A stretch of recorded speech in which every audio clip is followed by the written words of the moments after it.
Salam alaikum et bienvenue à toutes et à tous. Donc, je m'appelle Clayton et aujourd'hui j'ai le grand plaisir de faire une présentation sur mes études, mes recherches que j'ai effectuées à Gien entre mai et août de l'année dernière, donc au sein de cette communauté musulmane de Gien. Donc, comme vous allez peut-être savoir, je suis américain. Je suis américain, donc étudiant à l'université de Brigham Young. Donc, actuellement, j'habite dans l'État de l'Utah, mais j'ai grandi surtout en Ohio. Et là-bas, j'avais au lycée et au collège, j'avais beaucoup d'amis musulmans. Et donc j'ai commencé à les connaître et c'est comme ça que j'ai au fil et à mesure décidé que je voulais étudier l'islam. Donc voilà où j'habite, à l'ouest des États-Unis, et là où j'ai grandi, à l'est. Et puis là c'est moi et ma femme ici à Gien. Donc, pourquoi la France pour mes recherches? Donc, au niveau personnel, j'ai une longue histoire de relation avec ce pays. J'ai vécu 3 ans à Nantes quand j'étais petit, où mon père travaillait pour une entreprise française, et puis encore 2 ans quand j'avais 18 ans après le lycée, dans le sud-ouest, surtout à Bergerac. Et au niveau scientifique, la France est intéressante pour l'étude ethnographique de l'islam parce que c'est un cas particulier. Déjà, selon les approximations ethnographiques, donc démographiques, je veux dire, la France est le pays soi-disant occidental avec le plus grand pourcentage de musulmans dans sa population. Et en plus, la France est particulière aussi dans sa relation avec la religion en général, ainsi que dans son traitement de l'islam en particulier. Et donc, c'est un endroit très intéressant pour étudier l'islam. Et voilà. Donc, qu'est-ce que c'est que l'anthropologie? Tout simplement, c'est l'étude de la vie humaine dans tous ses domaines. Donc, je pratique l'anthropologie sociale, c'est-à-dire que j'étudie les communautés actuelles en lieu de faire des recherches archéologiques sur les communautés passées. Et la méthodologie scientifique de l'anthropologie s'appelle l'ethnographie. Et en bref, l'ethnographie est le fait de passer du temps à observer les gens dans leurs activités normales, de vivre au sein des communautés. Et donc, en lieu de faire des sondages ou des expériences dans les labos, comme le font d'autres scientifiques, les anthropologues préfèrent essayer de comprendre une situation par l'expérience personnelle, en vivant parmi les gens qu'on veut essayer à comprendre mieux. Et c'est surtout, en fait, le but, c'est de chercher à comprendre une situation selon les expériences et les avis des personnes, donc de vous, les musulmans de Gien. Donc c'est ce que j'ai essayé de faire pendant que j'étais à Gien. Donc, ouais, on veut vraiment étudier les personnes selon leurs propres expériences et dans leurs propres mots. C'est-à-dire, en fait, que du point de vue anthropologique, c'est pas moi l'expert sur l'islam à Gien. Évidemment, c'est vous, les membres de la communauté, donc ceux qui ont partagé des expériences avec moi. Et c'est pour cela que j'ai passé 3 mois ici à vivre parmi vous, à discuter avec les Giennois musulmans ainsi que les non-musulmans. J'ai passé du temps dans les milieux culturels, mais aussi familiaux, commerciaux, professionnels. Et juste, c'est à noter que dans l'anthropologie, on ne se concentre pas sur la quantité sur les recherches quantitatives, mais plutôt sur les expériences. Donc je ne vais pas vous citer beaucoup de chiffres. Je ne sais pas si c'est bien ou mal, mais voilà. C'est-à-dire que cette présentation, comme vous savez, est à votre sujet, mais elles proviennent des expériences que j'ai vécues avec vous ou avec d'autres membres de votre communauté.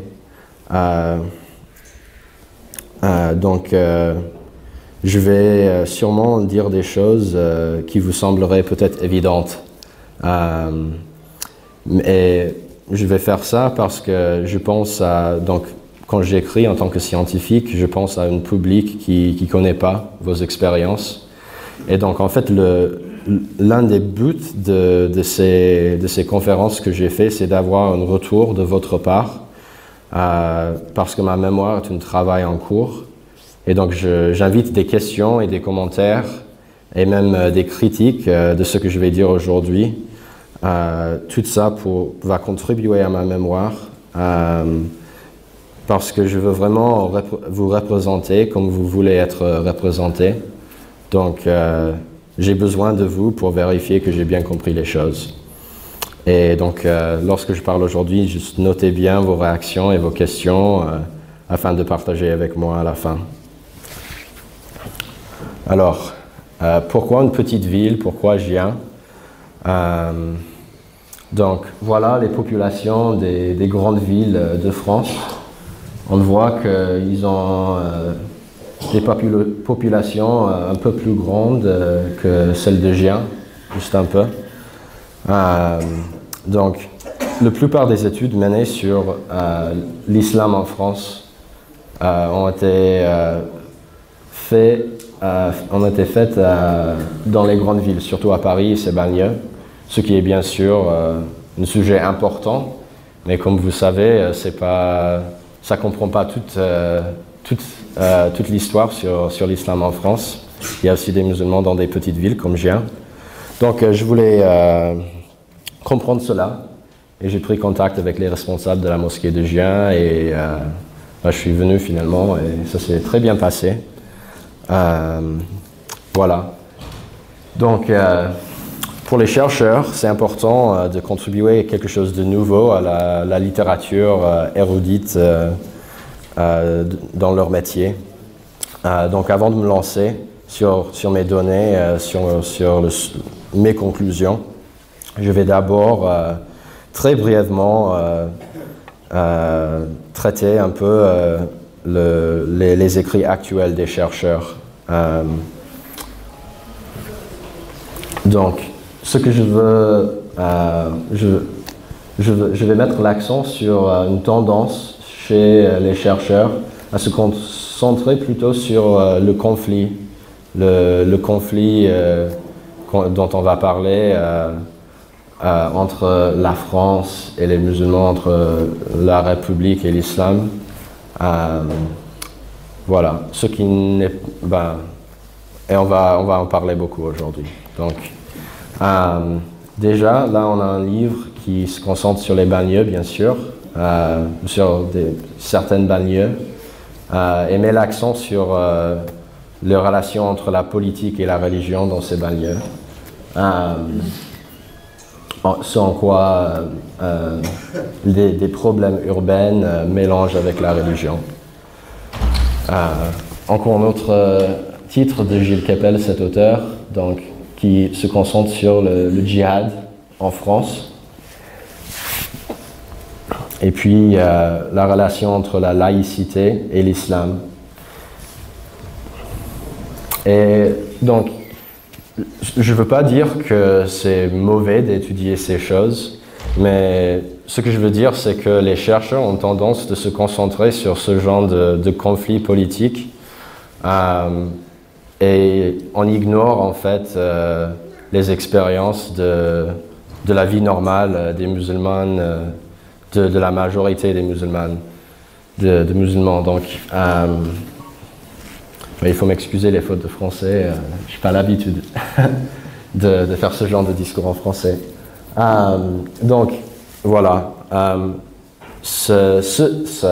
ce livre est particulièrement intéressant parce que l'auteur, qui est professeur donc, à Paris, il étudie le djihadisme en Europe et la jeunesse.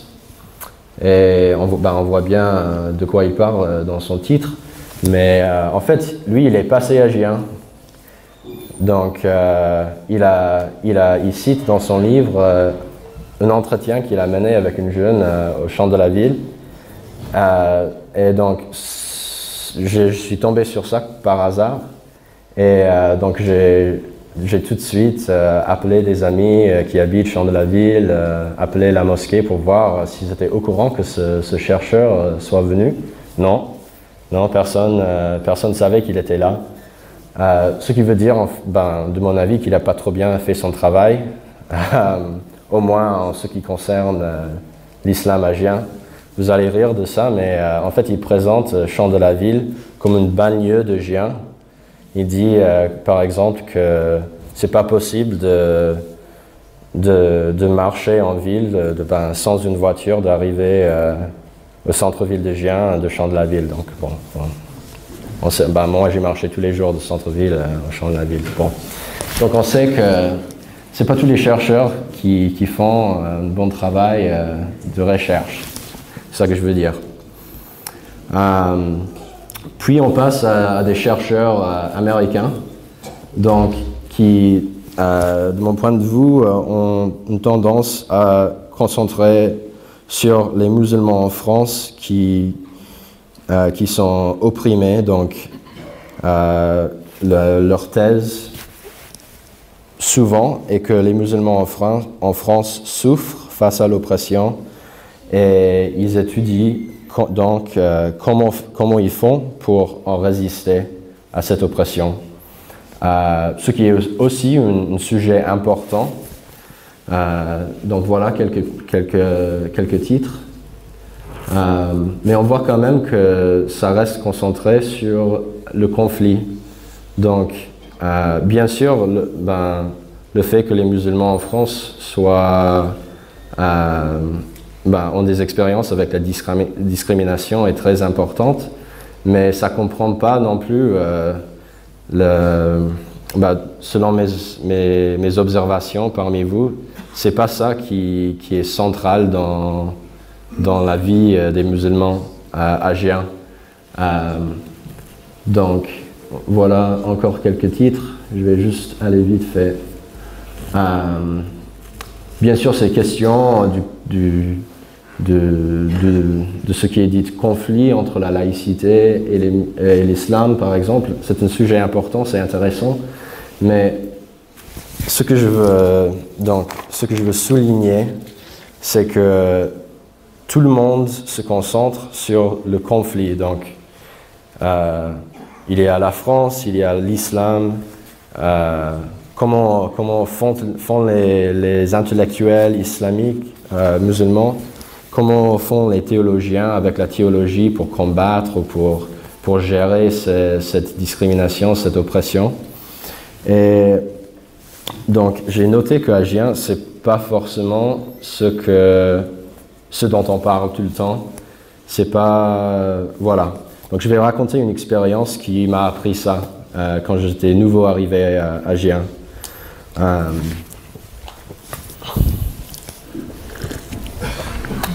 Donc, une soirée, peu après notre arrivée à Gien, ma femme et moi avons été invités à dîner avec une famille musulmane nombreuse dans la maison des grands-parents. Lorsque nous mangions une quiche et buvions un thé à la menthe, nous avons discuté avec le couple en face de nous. Lorsque nous ont parlé de leur activité professionnelle, je leur ai demandé, en suivant l'exemple d'autres chercheurs qui sont centrés sur les questions d'oppression et résistance, s'ils avaient déjà été victimes de discrimination sur leur lieu de travail en raison de leurs origines ou de leur religion. Ils m'ont répondu que même s'ils n'avaient heureusement jamais été victimes de harcèlement explicite, il y avait beaucoup de petites situations où ils pouvaient sentir qu'ils étaient perçus et traités différemment. Après avoir dit cela, la femme a rapidement ajouté « Mais nous ne sommes pas dans la victimisation.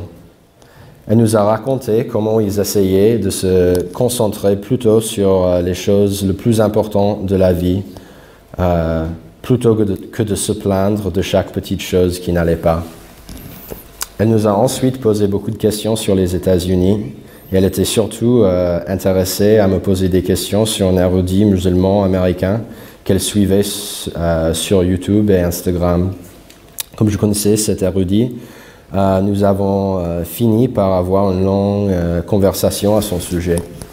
Elle m'a dit à quel point elle appréciait les perspectives de cette personne sur l'islam, ce qui, selon elle, l'a aidé à se concentrer sur la spiritualité intérieure. Elle a dit qu'il était important pour elle d'être changée par sa pratique religieuse au lieu de s'engager dans une performance aveugle, avec laquelle elle a dit avoir lutté dans le passé. Elle a également déclaré qu'elle souhaitait que davantage de musulmans en France se concentrent sur leur être intérieur au lieu de rester dans le comportement extérieur. Dans cet exemple, mon interlocutrice était clairement profondément investie dans la compréhension de comment être une bonne personne, dans la poursuite d'une vie pieuse et dans l'encouragement des autres à faire de même.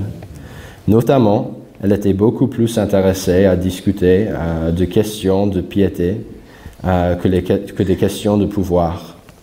En poursuivant mes recherches, j'ai découvert que c'était presque toujours le cas. Les musulmans de Gien étaient avant tout soucieux de devenir bons, de s'en changer en bien.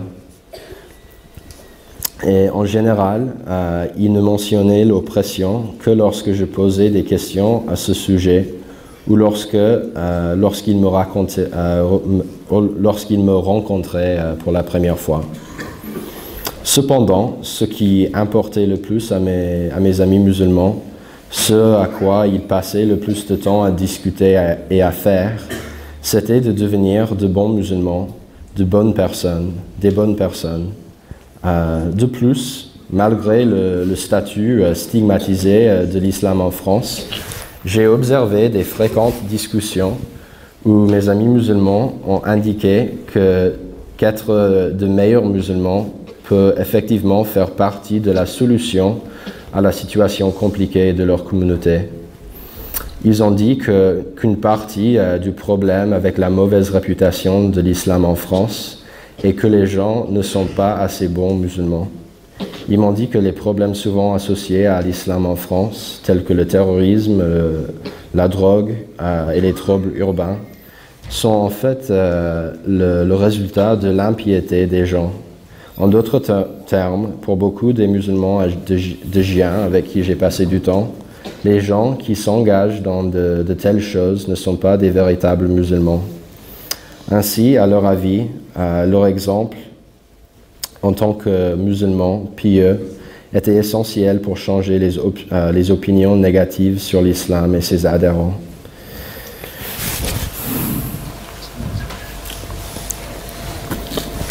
Donc, pour vous introduire à la communauté musulmane de Gien, il y a deux mosquées à Gien.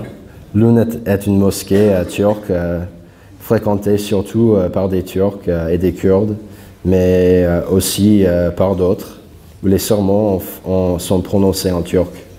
Dans l'autre mosquée, appelée la Grande Mosquée de Gien, les sermons sont prononcés en français et en arabe littéraire.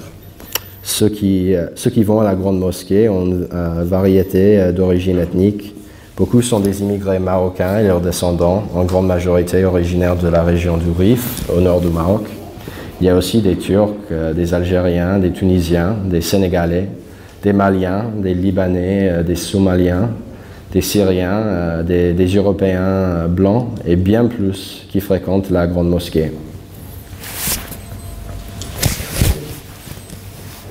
En arabe, le mot islam signifie la soumission à la volonté de Dieu. De plus, le mot islam vient de la racine arabe sin, lim, sin, lam, mim, qui signifie la paix. Ainsi, la pratique de l'islam, comme me le disaient souvent mes amis giennois, signifie une recherche de la paix personnelle et sociétale par la soumission à la volonté de Dieu. De cette façon, en suivant la volonté de Dieu, les musulmans cherchent à devenir le genre de personnes qui possèdent la paix intérieure et cultivent la paix à travers leurs relations sociales. J'utilise donc le terme « bien vivre » dans ce titre pour désigner cette recherche de paix personnelle et sociétale. En observant les musulmans agiens s'engager dans cette recherche du bien vivre, je les ai vus parfois faire des efforts plus ou moins explicites pour démontrer la cohérence des valeurs islamiques qui animent leur pratique quotidienne avec les valeurs d'une francité républicaine. Mais bien plus souvent, l'imbrication des valeurs dites françaises et islamiques était quelque chose d'évident, d'assumé et d'implicite pour mes interlocuteurs. Pour eux, malgré le discours constant des médias et des universitaires qui montrent l'islam et le républicanisme français comme des systèmes de valeurs universelles mutuellement exclusifs, leur simultanéité française et musulmane est en évidence. Dans mon mémoire, je postule que cette intégration de valeurs est rendue possible parce que les valeurs républicaines et islamiques visent la même chose, ce qui est la création de bonnes personnes et d'une bonne société. Dans ce qui suit, je discute de diverses situations où j'observe les musulmans agiens en quête d'amélioration personnelle et de progrès vers une société meilleure.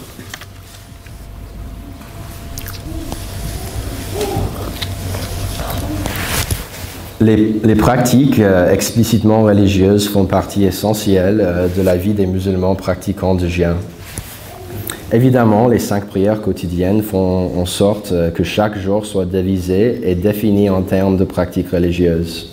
Il faut planifier sa journée autour de ce devoir. Quand j'ai demandé aux gens ce que cela leur avait apporté dans leur vie, la réponse presque universelle a été l'apaisement. En plus de la prière rituelle, salat, les gens se livrent également à la doua, les supplications personnelles où on demande à Dieu pour l'aide. Une autre pratique courante que j'ai observée était la lecture ou la récitation du Saint-Coran. À la mosquée et dans les maisons, j'ai observé des gens lire le Coran en groupe ou seuls. Par exemple, de nombreuses personnes à qui j'ai parlé m'ont dit qu'elles aimaient lire quelques passages chaque soir avant d'aller dormir. Là encore, ils m'ont dit que le but était le changement intérieur. Les gens me parlaient de se sentir en paix en récitant les Écritures, ou bien que leur lecture leur permettait de se remettre en question afin de changer les aspects négatifs de leur comportement.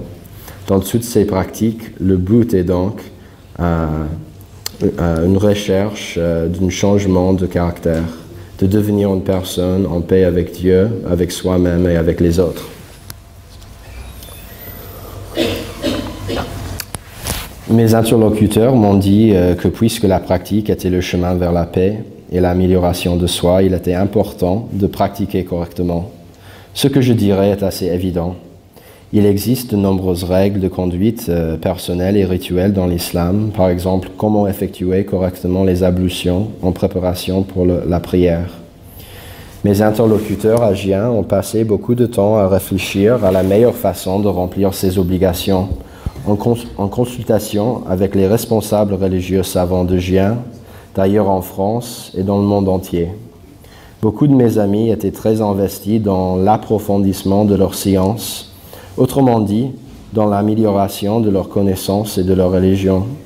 Cela est manifesté chez des personnes étudiant des textes islamiques, en suivant certains savants sur les réseaux sociaux et dans des efforts pour faire venir un imam très savant, pour citer que quelques exemples que j'ai observés à Agen.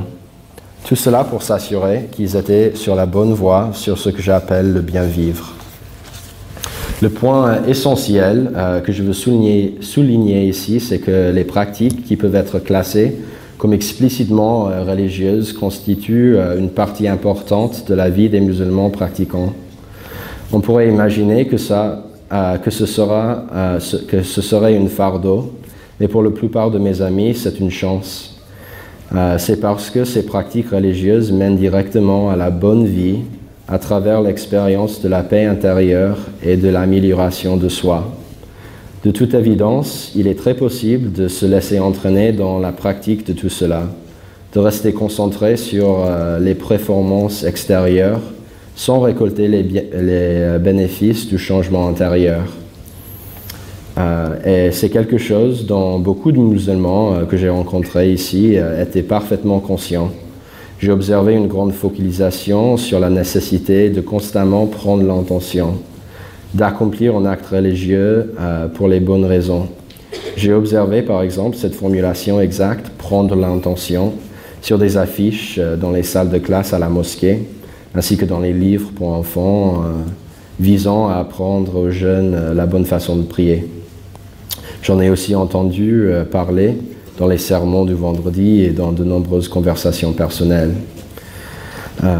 Fait intéressant, une personne m'a dit une fois que l'une des raisons pour lesquelles les pratiques comme les 5 prières quotidiennes et la récitation du Coran sont importantes est qu'elles permettent aux gens de reprendre l'intention, de se concentrer sur la volonté de Dieu qui mène à la belle vie.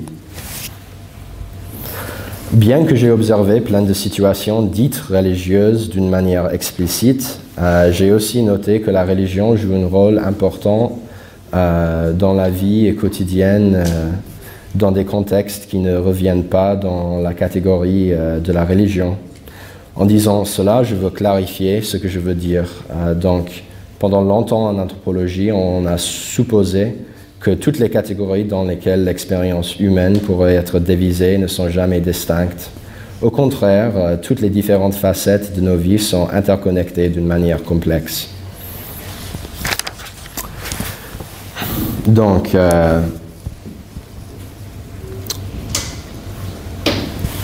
quand je dis qu'il y a la religion dans la vie normale, je ne parle pas de la politique de la laïcité. J'essaie plutôt d'expliquer qu'au niveau de la science sociologique, il est évident que pour les humains du monde entier, la religion est liée de manière complexe à d'autres facettes de leur vie. Donc, voici quelques exemples. J'ai eu l'occasion d'observer mes interlocuteurs attentifs à la volonté de Dieu dans divers aspects apparemment banals de la vie, en principe comme en pratique. Par exemple, en s'efforçant d'éviter le gaspillage. J'ai souvent entendu des gens dire « il ne faut pas gaspiller » dans une variété de contextes, dans les salons, dans les cuisines, dans les jardins, à la mosquée, dans les restaurants, etc. Ces injonctions à éviter le gaspillage s'accompagnent souvent des juxtapositions des vrais musulmans qui évitent le gaspillage avec la société de consommation dont la seule préoccupation est le monde matériel, consommant de plus en plus au lieu de s'occuper des questions spirituelles plus importantes et de suivre la volonté de Dieu. Dans la salle à manger commune à la mosquée, il y a un panneau promenant aux couleurs vives avec une citation coranique disant « gaspillez pas ». Bien évidemment, l'injonction de ne gaspiller pas est prise au sérieux dans les contextes explicitement religieux. Mais ce principe est aussi mis en œuvre dans les contextes quotidiens, sans référence explicite à la religion, comme le montre l'exemple suivant. Donc, j'ai observé l'évitement du gaspillage sur le chantier à la grande mosquée, en face là. Début juin, je travaillais avec d'autres volontaires pour remplir de béton un mur en parpaing. Diverses mesures étaient mises en place pour s'assurer qu'aucun béton n'était gaspillé. 3 d'entre nous suivaient le bec du camion avec un étonnoir pour diriger le ciment plus précisément dans le mur. D'autres ont suivi derrière, égalisant le ciment et récupérant tout surplus pour l'utiliser ailleurs. À chaque fois qu'un peu se renversait, il y avait beaucoup de cris avec des volontaires réprimandant de manière ludique celui qui avait renversé, alors qu'il se dépêchait à ramasser les restes. Après que le camion de béton était apparemment vide, les hommes avec qui je travaillais se sont assurés de demander au chauffeur de les aider à retirer les derniers morceaux de ciment au fond du camion. Aucun n'a été gaspillé. Dans cet exemple, les musulmans de Gien, quelques-uns, suivaient un principe islamique spécifique, l'évitement du gaspillage. Ceci n'est qu'une illustration de comment mes amis ici mettent en pratique les principes islamiques dans leur vie quotidienne, en dehors des contextes rituels, et donc en dehors de la catégorie traditionnelle de la religion. Mais il y a bien d'autres exemples que j'ai observés. Et mon objectif en décrivant ces choses, ces exemples de la religion vécue, est de montrer que pour les musulmans giennois, il y a des liens entre la religion et leurs pratiques quotidiennes. J'aurais pu en discuter plein d'autres exemples, le fait de dire bonjour aux voisins, le fait d'aider l'inconnu en difficulté qui on rencontre à la gare, le fait de chercher à bien s'entendre avec les collègues du travail, le fait de manger halal. Bien qu'on va penser directement à l'islam, à chaque fois, on ne va pas forcément penser directement à l'islam à chaque fois qu'on évite le gaspillage ou qu'on dit bonjour à madame la voisine, mais l'influence de la religion est toujours là. Les musulmans à Gien, j'ai pu observer à quel point leurs bonnes actions et leurs efforts de faire des bonnes actions sont influencés par leur foi. Grâce à la religion, ils arrivent à prendre l'intention de bien vivre selon la volonté de Dieu. Et dans leur vie quotidienne, ils mettent sa volonté en pratique.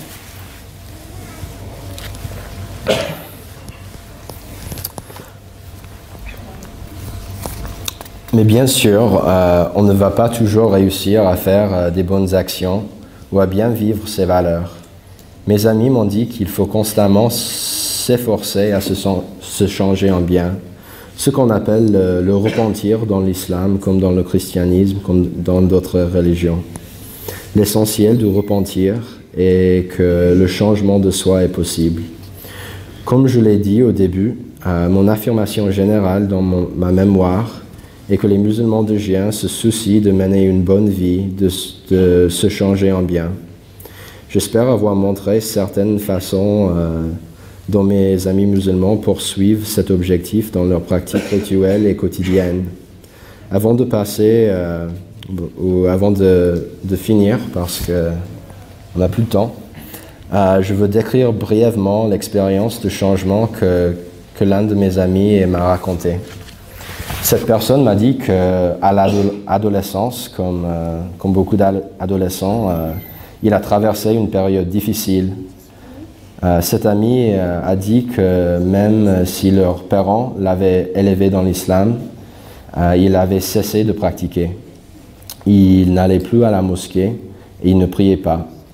Il m'a dit qu'il passait du temps avec de mauvaises personnes qui étaient dans le trafic, qui faisaient n'importe quoi dans la rue, et qu'il avait arrêté de passer du temps avec des gens qui étaient différentes de lui, s'enfermant sur lui. Il se sentait perdu en ça, et il n'avait pas de direction dans sa vie, il m'a dit. Mais finalement, il est retourné à l'islam et sa vie a changé en bien. Il m'a dit que c'est lorsqu'il a recommencé à pratiquer sa religion qu'il a recommencé à se sentir heureux, que lorsqu'il est retourné à la mosquée et a commencé à en apprendre davantage sur la religion et sur la façon d'être un bon musulman, il s'est ouvert à la société au sens large, y compris en formant des amitiés avec des non-musulmans. Il a même dit que le fait de revenir à la religion l'a permis d'apprendre à parler correctement le français standard. Il a rencontré sa femme dans une classe d'éducation islamique et maintenant ils ont une petite famille. Donc selon lui, toutes les bonnes choses dans sa vie reviennent à ce changement qu'il a effectué grâce à sa religion.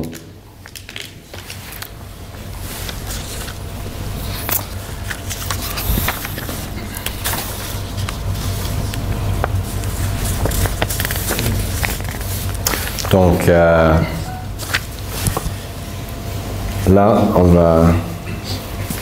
je vais donc une autre partie de ma mémoire est comment j'ai observé que les musulmans asiens ne voient pas forcément de conflit entre les valeurs de la République et les valeurs islamiques. Donc j'ai pas le temps pour dire autant qu'il faut, pour vraiment décrire comment ça se fait. Mais je vais partager avec vous au moins un exemple. Donc, comme j'ai dit,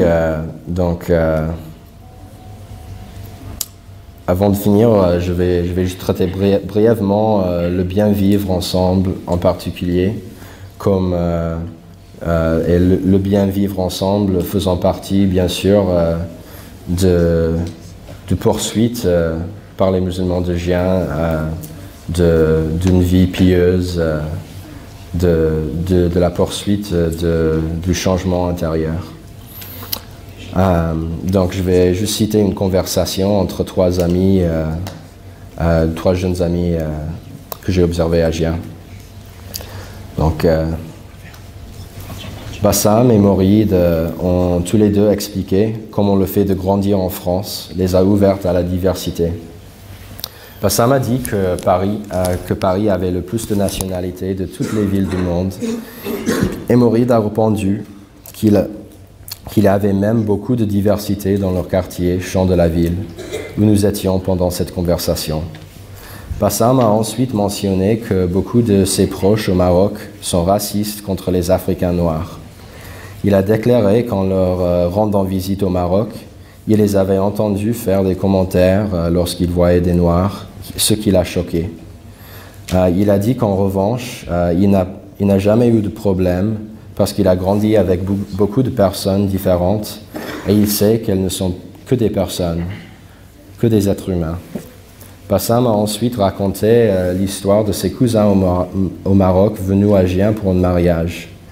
Il a dit que ses cousins avaient été surpris de rencontrer toutes les différentes personnes qu'il avait invitées aux festivités, y compris des non-musulmans et des noirs. Bassam a dit qu'ils avaient dit « On ne savait pas qu'il y avait des bonnes personnes comme ça ». Mouride a ajouté qu'à la mosquée ici, il y a un large éventail de personnes qui viennent prier. Ils ont mentionné une certaine personne que vous allez peut-être connaître, une fidèle malien, qu'ils ont loué pour sa connaissance de l'islam et ses capacités en tant que réciteur du Coran. Dans cette conversation, donc, Bassam et Mouride affirment quiconque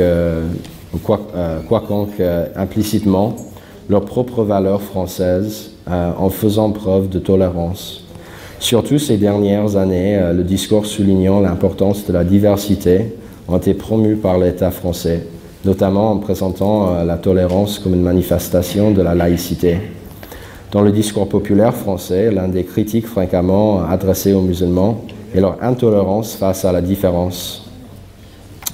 De tels discours sont clairement impliqués dans cette conversation, notamment dans les récits de Bassam sur les expériences au Maroc et lors du mariage de son frère. En juxtaposant le racisme de ses cousins marocains à sa propre sensibilité à la race et aux invités divers au mariage, il indique clairement qu'il n'est pas un musulman intolérant. Peut-être sa famille marocaine a des problèmes avec ça, mais pas lui. De manière significative, Bassam et Mouride attribuent leur propre tolérance à la vie dans une France diversifiée, donnant une qualité typiquement française à la valeur de tolérance qu'ils expriment. Ainsi, la tolérance est basée sur des valeurs de la République. Mais je sais que pour eux aussi, la tolérance de la différence est une valeur importante de la piété islamique. En parlant de tolérance et de diversité, de nombreux musulmans de Agen me parlaient de l'injonction islamique de traiter tout le monde avec respect. Beaucoup ont lié cette injonction au principe coranique selon lequel tous les humains sont égaux devant Dieu lors du dernier jour du jugement. Dans la conversation, ici, donc, lorsqu'ils discutent de leurs expériences qui les ont conduits à des attitudes tolérantes, Bassam et Mouride font référence à la nature diversifiée de la communauté avec laquelle ils s'interagissent à la mosquée. Par ailleurs, Mouride prend également soin d'exprimer que la diversité et la tolérance ne sont pas la seule provenance de la grande ville, mais qu'elles sont également présentes à Gien, et plus particulièrement présentes dans le quartier des Champs de la Ville, qui compte une importante population musulmane. Tout cela lie clairement leurs attitudes tolérantes à l'islam. Ils proposent ainsi la tolérance comme valeur réciproquement française et islamique, en démontrant leur propre tolérance d'une manière qui souligne la nature à la fois islamique et française de cette valeur. Ils démontrent donc à quel point c'est normal d'être un Français musulman qui est influencé de façon simultanée par l'islam et les valeurs républicaines. Merci. Je vais juste lire alors pour ceux qui ne voient pas bien, donc, et puis on passe aux questions. Donc à retenir, premier point, les tensions autour de l'islam en France sont souvent liées à des problèmes urbains, mais le fait d'étudier l'islam dans une petite ville comme Gien remet cela en question parce que ça me permettait de voir l'islam dans un contexte plutôt non, j'arrive pas, mais non urbain. Ouais, je connais le mot. Dans un contexte, oui, dans un milieu rural. Vous voyez ce que je veux dire. Les chercheurs, deuxième point, les chercheurs se concentrent souvent sur l'oppression des musulmans et comment ils font pour résister à cette oppression. Mais pour les musulmans pratiquants à Gien, j'ai observé que la question de comment mener une bonne vie, de comment se changer en bien, est plus importante que les questions de pouvoir. Troisième point, les discours négatifs sur l'islam en France portent fondamentalement sur la possibilité ou l'impossibilité pour l'islam de produire des bonnes personnes. Mais mes observations à Gien affirment que l'islam facilite cette recherche de devenir une bonne personne chez les musulmans. Et quatrième point, pour les musulmans de Gien, la quête du bien vivre est influencée simultanément par les valeurs islamiques et républicaines. Et donc pour mes amis ici, avec qui j'ai parlé, ces valeurs ne sont pas en conflit. Donc voilà mes conclusions. Mais après, ouais, je suis prêt pour vos questions et commentaires.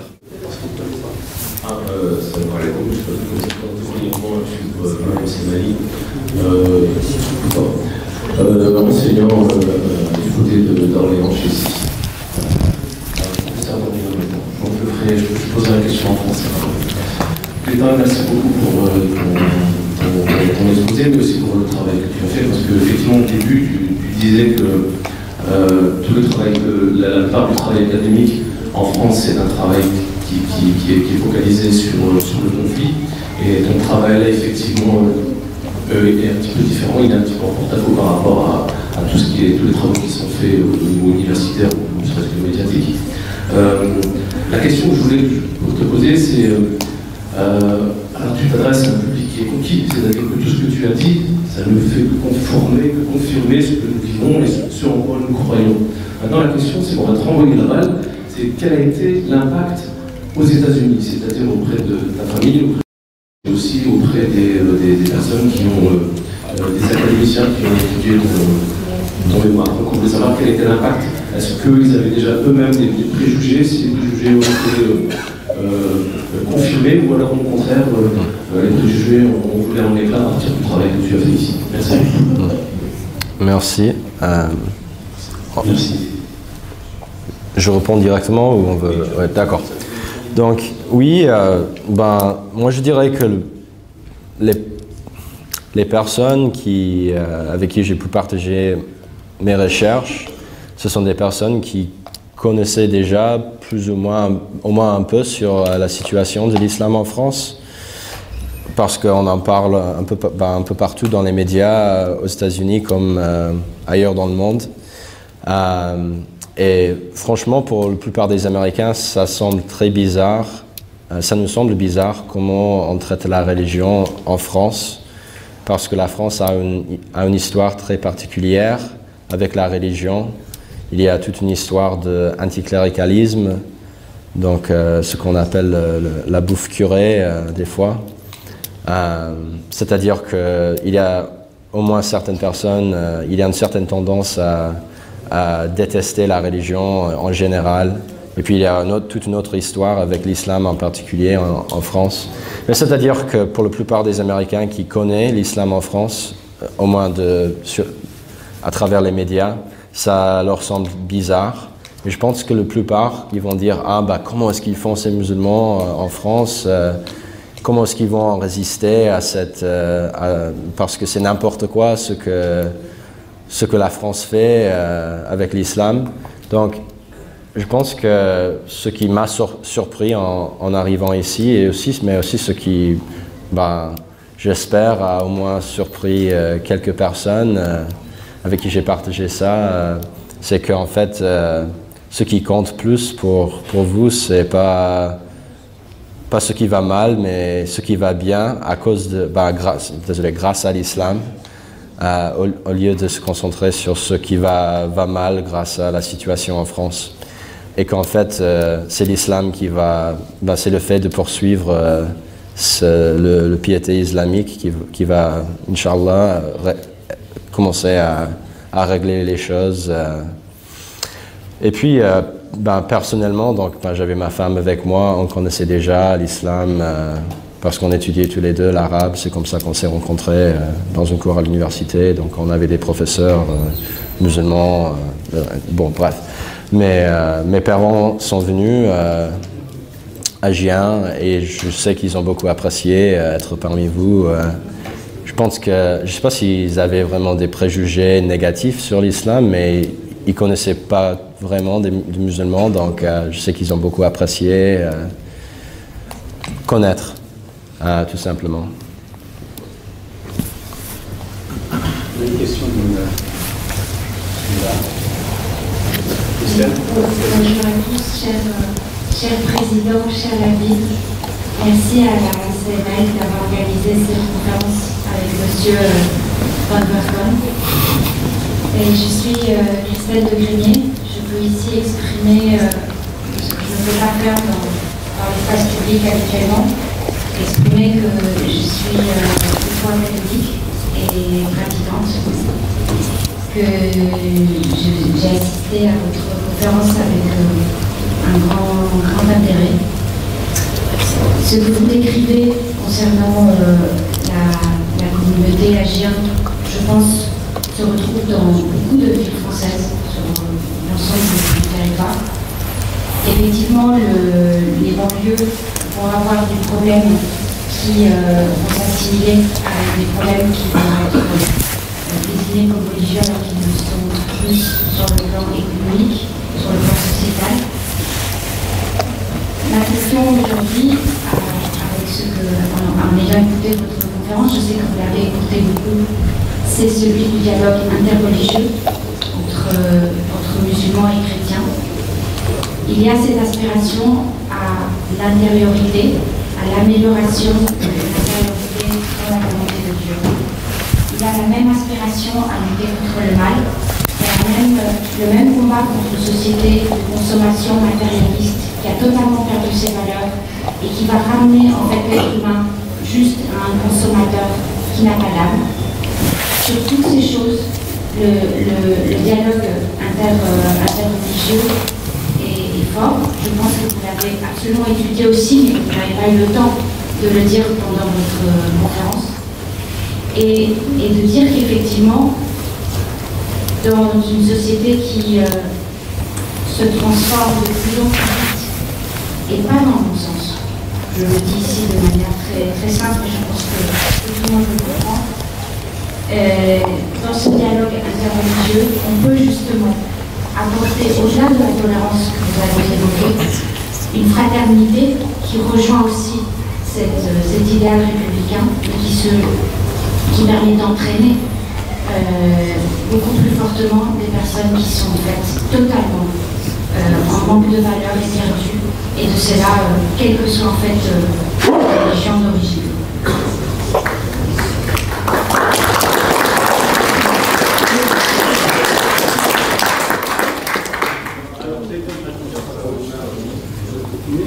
Je pense que dans la continuité de Christelle, je viens ici pour porter mon témoignage de ce que nous avons vécu avec les musulmans de Gien depuis 2015.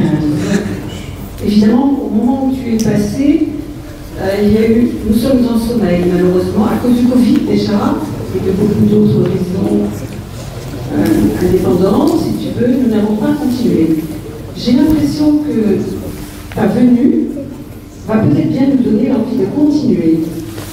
Parce que ces 4 années que j'ai vécues, ainsi que les autres personnes qui m'accompagnent, ont été des années riches d'échanges, de prières, de connaissances, de partage avec les musulmans dont nous ne vous connaissons pas. Nous nous côtoyons parce que nous sommes tous chinois, mais au niveau de la religion, c'est quand même extraordinaire de pouvoir partager, mieux se connaître et même prier ensemble. J'ai fait une petite erreur hier en disant que nous avons peut-être le même Dieu. Moi, c'est ma foi. Moi, c'est pas une erreur. Ah bon? Eh bien, on m'a reproché d'avoir dit que nous avions le même Dieu. Moi, j'y crois. Bon, peut-être. En tout cas, ce qui compte, c'est notre élan commun de prier ce Dieu créateur auquel nous allons aussi nous appuyer et puis continuer à vivre en harmonie avec nos 2 religions. Merci de votre accueil. Je vous remercie pour vos commentaires. Et c'est sûr que j'ai observé donc les relations entre la communauté catholique et la communauté musulmane. J'avais l'occasion d'entendre l'histoire de cette relation des 2 côtés, ce qui a été très intéressant pour mes recherches. Une partie de cette histoire, c'est que dans les 2 communautés, il y a bien sûr des personnes qui sont mal à l'aise avec cet effort de relation, ce qui est aussi normal, je pense. Et oui, ça m'a fait penser, donc, en fait, que ça peut sembler que dans ma présentation, que j'ai observé que tout va bien, qu'il n'y a aucun problème qui existe pour les musulmans, ce n'était pas forcément mon but. Après, je ne peux pas exprimer à quel point c'est pas ma place de juger qu'est-ce qui va mal pour vous, c'est à vous. Pour moi, j'étais juste là pour observer vos discussions. Mais je voulais mettre l'accent dans mes recherches sur qu'est-ce qui était le plus important. Et ce que j'ai noté, c'est que dans l'idéal, c'est le but pour les musulmans, comme pour quasiment tout le monde, est de se changer en bien, d'améliorer la société. Donc je pense que s'il y a des choses qui vont mal, c'est pas à moi de savoir, mais bon, s'il y en a des choses qui vont mal, vous êtes bien placé pour améliorer la situation, parce que vous avez un système de croyance dans l'islam qui vous permet, selon mes observations, de faire cet effort de se changer en bien. Ce que j'ai beaucoup apprécié, observé, en tant que chercheur, mais aussi en tant qu'être humain, qui a aussi des projets de changement, d'amélioration. Donc j'ai apprécié vos exemples en cela. Et je suis content d'avoir pu partager ce moment avec vous. Je sais qu'il y a probablement, il y a sûrement des personnes qui n'ont pas pu partager leurs pensées avec moi. Donc il y a mon adresse mail là. Je vous invite à prendre une photo, à noter, comme ça vous pouvez après partager vos pensées, parce que j'ai vraiment envie d'avoir ce retour de votre part sur ce que j'ai dit, Si j'ai dit des bêtises, il faut me dire, comme ça je corrige. Voilà, je vous remercie encore et oui, merci.